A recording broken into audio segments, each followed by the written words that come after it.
of unfortunate events, a couple being bad parenting and low SAT scores, I decided in 1992 to become a backcountry guide.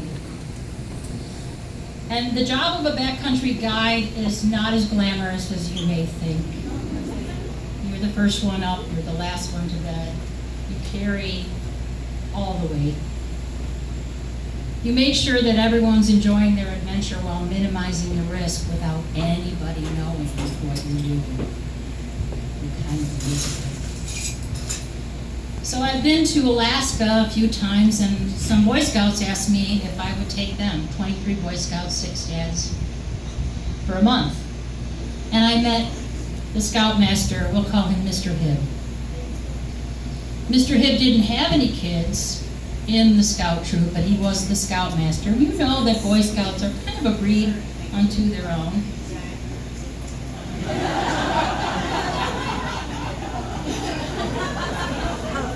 And it took about a year to train the boys to be ready and to train the parents to pack the right stuff and to make the itinerary as adventurous as possible while minimizing that risk. And I was trained as an EMT and a wilderness first responder and search and rescue and had a couple experiences, so I felt like I was ready, prepared.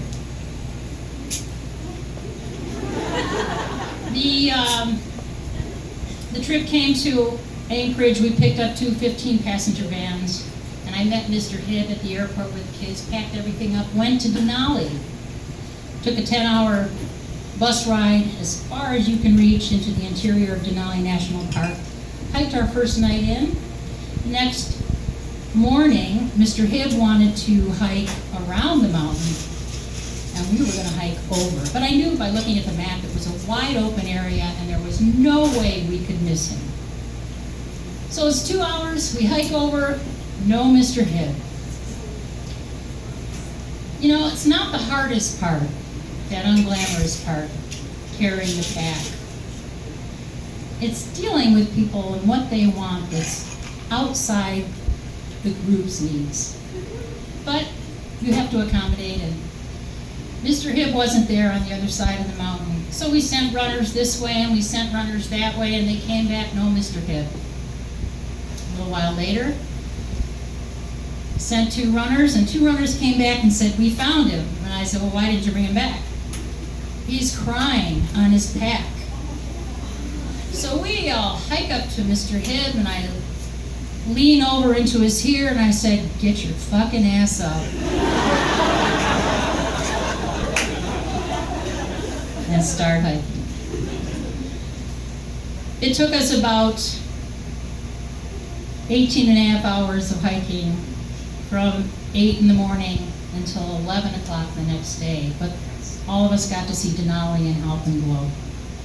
We pack up, we go 100 miles north of the Arctic Circle to Coldfoot, Alaska, the first pumping station from the Arctic Ocean. And we decided to have our first shower. It's about 2 weeks in. And we decided to do our laundry, and at the laundromat was a payphone.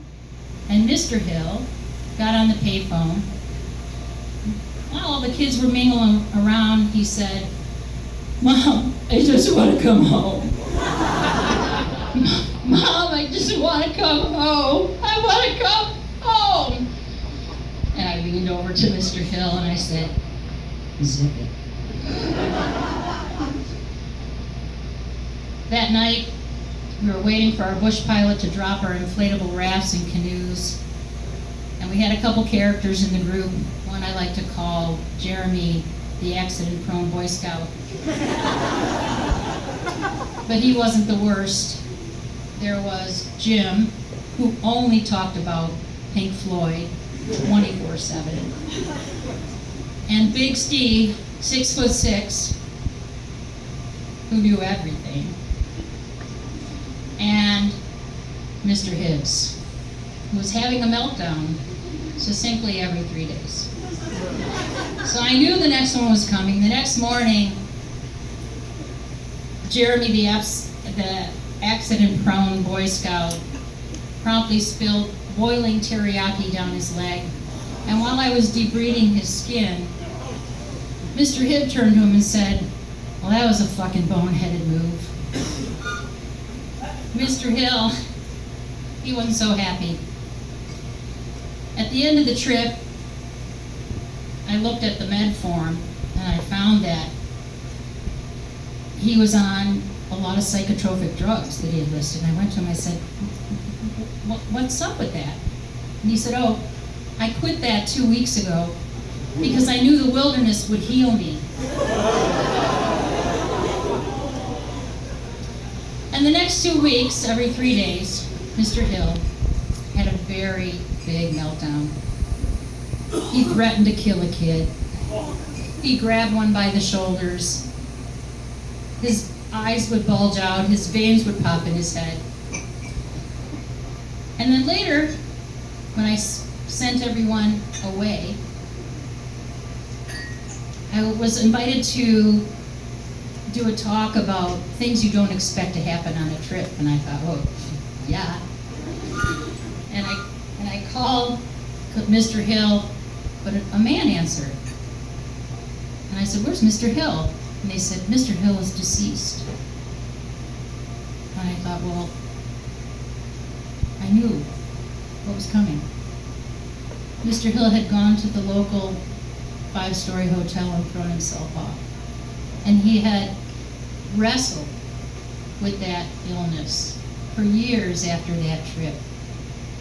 And the hardest part of being a guide is that. Thank you.